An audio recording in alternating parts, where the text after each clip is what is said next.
எல்லாருக்கும் வணக்கம். நாங்க இந்த வீடியோல பார்க்க போறது வெஜிடேரியன் டெவல் எப்படி செய்யறது தான் நம்ம பார்க்க போறோம். இந்த டெவல் அப்படின்னு சொன்னாலே காரம் அதிகமா தான் இருக்கும்.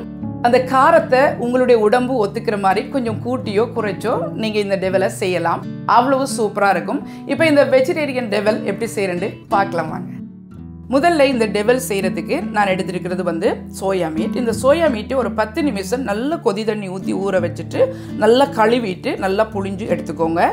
எடுத்துட்டு இப்போ இதுக்கு நாங்கள் மஞ்சள் தூள், மிளகாத்தூள், உப்பு போட்டு நம்ம இதை பிரட்டி ஊற வைக்க போகிறோம். 1/2 டீஸ்பூன் உப்பு, 1/4 டீஸ்பூன் மஞ்சள் தூள், 1/2 டீஸ்பூன் மிளகாய்த்தூள், தனி மிளகாய்த்தூள் சேர்த்துக்கோங்க. சேர்த்துட்டு இப்போ இதை நல்லா பிரட்டி வச்சுக்கலாம். கையாலே பிரட்டிக்கோங்க, அப்போ தான் உள்ள நல்லா இறங்கும் இந்த உப்பு காரம் எல்லாம்.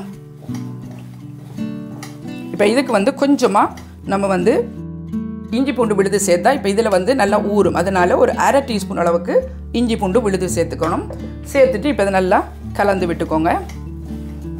இது போல் நல்லா பிரட்டிட்டு ஒரு மூடி போட்டுட்டு ஒரு ஓரமாக ஒரு 5 நிமிஷம் ஊறுற மாதிரி வச்சுடுவோம். அடுத்ததாக 1 கப்பு பன்னீர் இது போல் நல்லா துண்டுகளாக வெட்டி எடுத்துக்கோங்க. இப்போ இது ஒரு பாத்திரத்தில் சேர்த்துட்டு 1 கப் அளவுக்கு எடுத்துருக்கிறேன். இதோட வெயிட் பார்த்தீங்கன்னா 200 கிராம். இப்போ இதுக்கு ஒரு 1/4 டீஸ்பூன் உப்பு, ஒரு 1/4 டீஸ்பூன் மிளகாய்த்தூள், ஒரு 1/4 டீஸ்பூன் மஞ்சள் தூள் சேர்த்து இந்த எல்லா துண்டுகளிலும் இந்த தூள் பிறல்ற மாதிரி நல்லா பிரட்டி வச்சுக்கோங்க. இது போல் பிரட்டிட்டு இப்போ இதை வேறையா ஒரு பாத்திரத்தில் எடுத்து வச்சுக்கோங்க. இப்போ அதே பன்னீர் பிரட்டின பாத்திரத்திலேயே ஒரு பெரிய வாழைக்காயை தோல் சீவிட்டு நல்லா உப்பில் கொஞ்சம் நேரம் ஊற வச்சு கழுவி எடுத்து வச்சுக்கிறேன். அதை இந்த தட்டில் சேர்த்துட்டு இப்போ இதுக்கும் நம்ம மிளகாத்தூள், மஞ்சள் தூள் சேர்த்து பிரட்ட போகிறோம். ஒரு 1/4 டீஸ்பூன் மிளகாத்தூள், 1/4 டீஸ்பூன் மஞ்சள் தூள், ஒரு 1/4 டீஸ்பூன் உப்பு சேர்த்து இதையும் பிரட்டி வச்சுக்கோங்க. இதுக்கு கொஞ்சமாக இஞ்சி பூண்டு விழுது ஒரு 1/4 டீஸ்பூன் அளவுக்கு சேர்த்துக்கோங்க. சேர்த்துட்டு இப்போ இதையும் நல்லா பிரட்டி வச்சுக்கோங்க.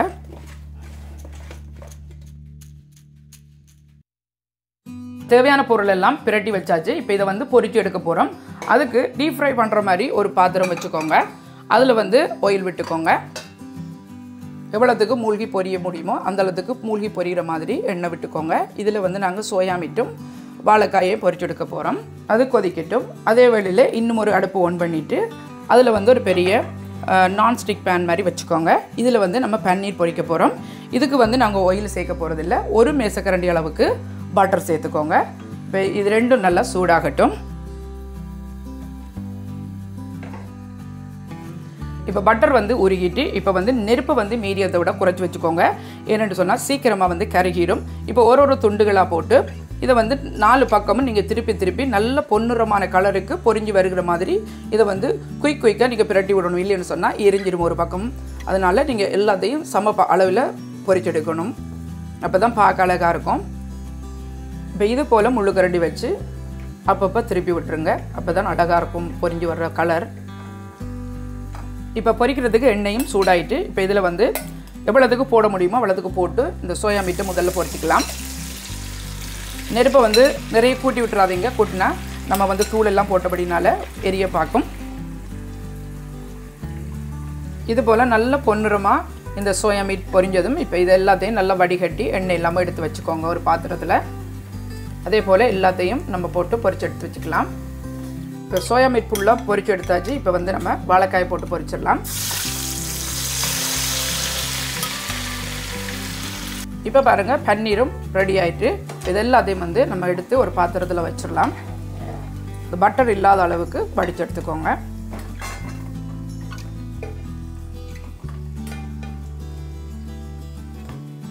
இப்போ பாருங்கள் வாழைக்காயும் பொரிஞ்சிட்டு இப்போ வாழைக்காய் உள்ளே அவிஞ்சிருக்கான்னு பார்க்குறதுக்கு இது போல் எடுத்து நீங்கள் அமர்த்தி பார்த்தீங்கன்னு சொன்னால் உங்களுக்கு தெரியும் உள்ளுக்குள்ளே வெந்திருக்கிறது. இப்போ பாருங்கள் வெந்துட்டு இது முழுத்தையும் நான் இப்போ வடிகட்டி எடுத்துகிட்டு போகிறேன் எண்ணெயிலேருந்து. அதே சோயா மீட் பாத்திரத்திலே போட்டுருங்க. இப்போ டெவல் செய்கிறதுக்கு பொரிக்க வேண்டிய பொருள் எல்லாம் பொரிச்சாச்சு. இப்போ நம்ம டெவல் செய்கிறதுக்கு ஒரு சட்டி கொஞ்சம் விசாலமாக வச்சுக்கோங்க. இப்போ சூடாயிட்டு சட்டி. இப்போ இதில் 2 மேசக்கரண்டி அளவுக்கு தேங்காய் எண்ணெய் சேர்த்துக்கிறேன். நீங்கள் நல்லெண்ணெய் கூட சேர்த்துக்கலாம். ஆனால் தேங்காய் எண்ணெய் கொஞ்சம் நல்லாயிருக்கும் டேஸ்ட்டு. எண்ணெய் சூடாயிட்டு இதில் 20 கிராம் உள்ளி, அதே போல் இஞ்சி ஒரு 10 கிராம் எடுத்துகிட்டு 3 செத்தல் மிளகாயை இது போல் கீறிட்டு இதே சைஸுக்கு வெட்டிட்டு போட்டுக்கோங்க. நீங்கள் சின்னதாக கூட சேர்த்துக்கலாம். அது உங்களுடைய விருப்பம். சிலர் வந்து சின்னதாக கட் பண்ணி சேர்த்துக்குவாங்க. இது வந்து நான் வந்து அழகாக இருக்குன்றதுக்காக எல்லாத்தையும் ஈவனாக கட் பண்ணி வச்சுக்கிறேன். இப்போ 1 நிமிஷம் இஞ்சி உள்ளியெல்லாம் இது போல் வதங்கினதும் இப்போ இதில் வந்து ஒரு 10 மஷ்ரூம், அதாவது வந்து நம்ம காளான் சேர்த்துக்கிறேன். இது சின்னதாக இருந்தால் நல்லாயிருக்கும். நீங்கள் பெருசாக இருந்தால் கொஞ்சம் கட் பண்ணி சேர்த்துக்கோங்க. நான் சின்ன ரெண்டபடியாக அதை முழுசாகவே போட்டுட்டு இது ஒரு நிமிஷம் இந்த மாதிரி வதக்கிக்கோங்க. ஏன்னா இதுலேருந்து தண்ணி வெளியேறும். அதனால் நெருப்பு கொஞ்சமாக கூட்டிட்டு வதக்குங்க, கைவிடாமல் வதக்குங்க. இப்போ பாருங்கள், மஷ்ரூம் போட்டு 1 நிமிஷம் ஆகிட்டு இப்போ இதில் வந்து குடமிளகாய் நான் வந்து சிவப்பு, ஒரேஞ்சு, பச்சை அதோடு சேர்ந்து கறிமிளகாய் எடுத்துருக்கிறேன். சில்லி வந்து இது வந்து என்னுடைய காரத்துக்காக நான் எடுத்துருக்கிறேன். இதில் வந்து 2 சில்லி எடுத்துருக்கிறேன். நீங்கள் காரத்துக்கு ஏற்ப நீங்கள் கொஞ்சமாக குறைச்சி சேர்த்துக்கோங்க, இல்லாட்டி கூட்டி சேர்த்துக்கோங்க. இது எல்லாத்தையும் நம்ம இதில் சேர்த்துடலாம். சேர்த்துட்டு இந்த மரக்கறி வந்து நிறைய வதங்கிடக்கூடாது. இப்போ இதுக்கு தேவையான அளவுக்கு உப்பு சேர்த்துக்குவோம். ஏன்னா நம்ம சோயா சாஸ் போடுறபடினால அதிகமாக போடக்கூடாது. கொஞ்சமாக சேர்த்துட்டு இப்போ இதை வந்து கொஞ்சம் நேரம் வதக்கிக்கோங்க. இப்போ இதில் வந்து நான் போட்ட மிளகாயெல்லாம் பார்த்தீங்கன்னு சொன்னால் குடமிளகாயெல்லாம் 4ல் 1 பகுதி தான் போட்டிருக்கிறேன். இப்போ ரெட்டில், மஞ்சளில், பச்சையில் 4ஆக பிரித்து 1 பகுதி தான் போட்டிருக்கிறேன் எல்லாம் 3 மிளகாயிலும். அதே போல் கறிமிளகாய் 1 முழு மிளகாய் போட்டிருக்கிறேன். இப்போ இதில் வந்து ஒரு அரைவாசி, அதாவது 100 கிராம் அளவுக்கு பெரிய வெங்காயத்தை இது போல் சதுரமாக வெட்டி சேர்த்துக்கோங்க. சேர்த்துட்டு இப்போ இதில் வந்து தக்காளி, அதாவது வந்து உங்களுக்கு தக்காளி இருந்தால், அதாவது வந்து நார்மல் பெரிய தக்காளிகள் இருந்தால் அதை வந்து நீங்கள் ஸ்லைஸ் பண்ணி சேர்த்துக்கலாம். நான் வந்து இதில் வந்து இந்த குட்டி தக்காளி தான் சேர்த்துக்கிறேன். அதனால் அதை முழுசாகவே போட்டுக்கிறேன். போட்டுட்டு இதை ஒரு கொஞ்சம் நேரம் வந்து இது போல் நம்ம மூடி விட்டுருவோம். ஏன்னா அப்போ தான் ஒரு லைட்டாக ஒரு வெஜிடபிள் எல்லாம் நல்லா வேகும் கொஞ்சம் நேரம். இப்போ பாருங்கள், ஒரு 3 நிமிஷம் இது போல் மூடி விட்டுட்டு இப்போ மூடியை திறந்துட்டு இதை நல்லா கலந்து விட்டுக்கோங்க. இப்போ இதில் நம்ம சோஸ் எல்லாம் சேர்த்துக்க போகிறோம். இப்போ இதில் வந்து light soya sauce, dark soya sauce 2 நான் சேர்த்துக்க போகிறேன். இதில் லைட் சோயா சாஸ் பார்த்திங்கன்னா 1 மேசக்கரண்டி அளவுக்கு சேர்த்துக்கோங்க. அதே மாதிரி டார்க் சோயா சாஸ் ஒரு அரை மேசக்கரண்டி அளவுக்கு சேர்த்துக்கோங்க. சேர்த்துட்டு இதில் வந்து சில்லி சோஸ் வந்து ஒரு 2 மேசக்கரண்டி அளவுக்கு சேர்த்துக்கோங்க. இப்போ காரம் வந்து கூட குறைய தேவைன்னு சொன்னால் இப்போ நாங்கள் வந்து இந்த உடைச்ச மிளகாய் இல்லையா, செத்தல் மிளகாய், அதை நம்ம சேர்த்துக்க போகிறோம். ஒரு அரை டீஸ்பூன் மிளகுத்தூள். இதில் வந்து ஃபார்ம் சுகர் அல்லது வந்து சுகர் சேர்த்துக்கோங்க, ஒரு டீஸ்பூன் அளவுக்கு சேர்த்துட்டு இப்போ இதில் வந்து கோர்ன்ஃப்ளவர், அதாவது வந்து ஒரு டீஸ்பூன் அளவுக்கு எடுத்துகிட்டு ஒரு கொஞ்சமாக தண்ணி விட்டுட்டு அதை வந்து நல்லா கரைச்சிக்கோங்க.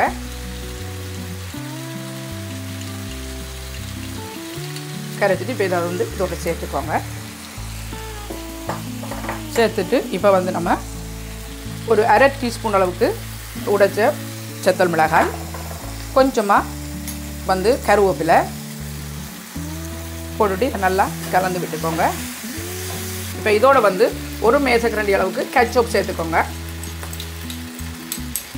சேர்த்துட்டு இப்போ இதை நல்லா கலந்து விட்டுக்கோங்க. இப்போ வந்து நம்ம வந்து கடைசியாக நம்ம பொரிச்சு வச்சுருக்கிற எல்லாத்தையும் நம்ம சேர்த்துட்டு இறக்கினா நம்முடைய டெவல் சரி. இப்போ பாருங்கள், சோஸ் எல்லாம் சேர்த்து இப்போ வந்து 1 நிமிஷம் இது போல் கலந்ததுக்கு பிறகு இப்போ வந்து பொரிச்சு வச்ச சோயா மீட், வாழைக்காய் அதோடு சேர்த்து பன்னீர் இது எல்லாத்தையும் இதில் சேர்த்துருங்க.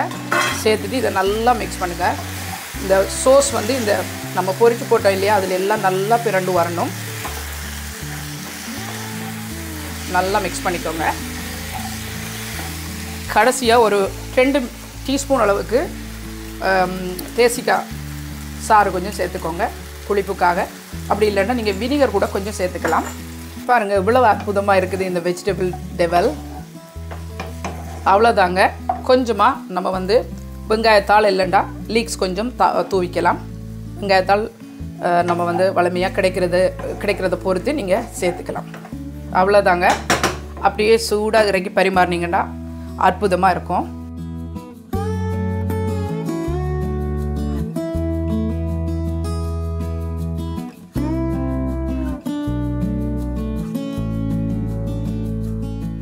ஓகே நண்பர்களே, அருமையான சுவையில் ஒரு வெஜிடேரியன் டெவல் எப்படி செய்யறேன்னு இந்த வீடியோவில் நீங்கள் பார்த்துருக்கிறீங்க.